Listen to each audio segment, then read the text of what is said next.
naman kayo. Na-miss ko tuloy kayo. Papa, mama. Ito po, may uwi ako, ate! Hi, welcome home.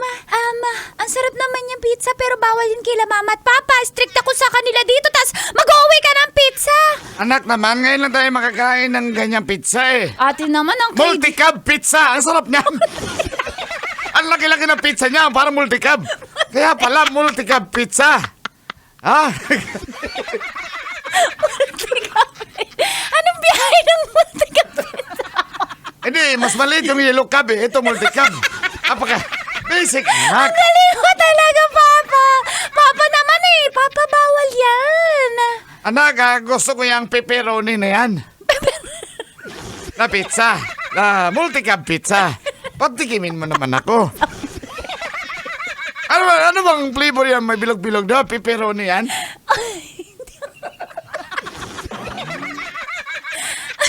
Papa, sige, kumain ka na. Ako bahala. Ate, ibigay mo lang to sa akin. Minsan Yan, lang ako patikim ng umuwi. pepperoni. Papa, hinay-hinay lang. Kailan ko nakakain ng pepperoni eh. Hoy, Papa! Pepperoni nga! Ikaw talaga ba? Aray, darling. Talaga.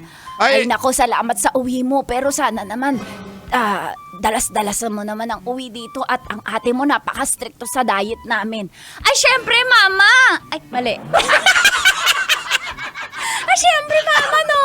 Ako nagpapacheck up, ako nang gumagastos. Tapos ikaw, high bloodin mo lang sila. Ate, Anak, mas ngayon lang ma-high blood. naman eh. Oo nga, mas ma-high blood ako dahil lang puro kinakain ko dito, puro talbos ng kamote, puro kangkong. Papa, kaya ka glowing skin at kasi dahil puro ka gulay. Hindi ka ba thankful na may mabait na... Hindi ako thankful. Gusto ko rap skin. Baka okay na rap road, basta nakakain ng pepperoni. Teka lang, ikaw, ano naman yung boyfriend mo, ha? Itong ate mo, baka pwede naman dalhan mo ng lalaki kasi... Ay, sakto po, may rereto ko dyan, Papa. Ano na naman yan? Ayoko ng kalandian mo, ha? Alam mo naman, virgin pa ako and fresh.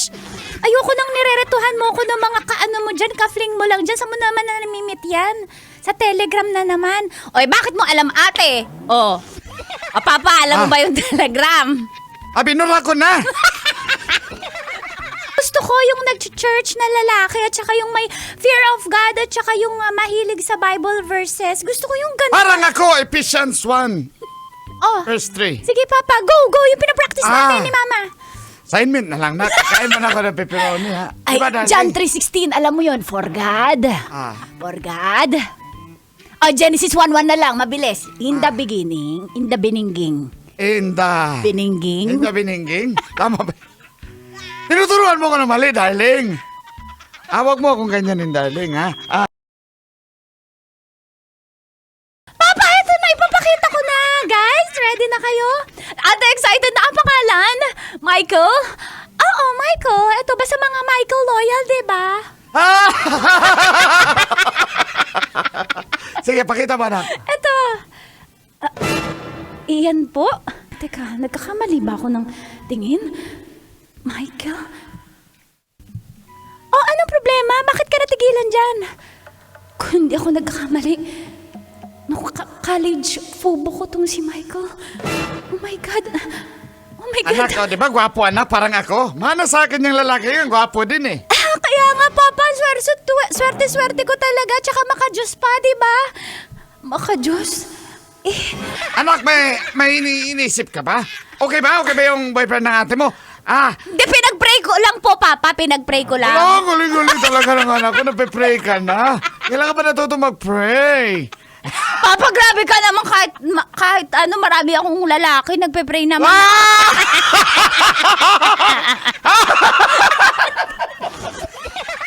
Next scene ako.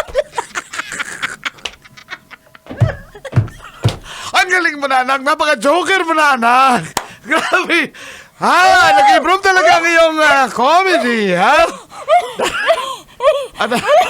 Naiiyak ako, Papa. Salamat.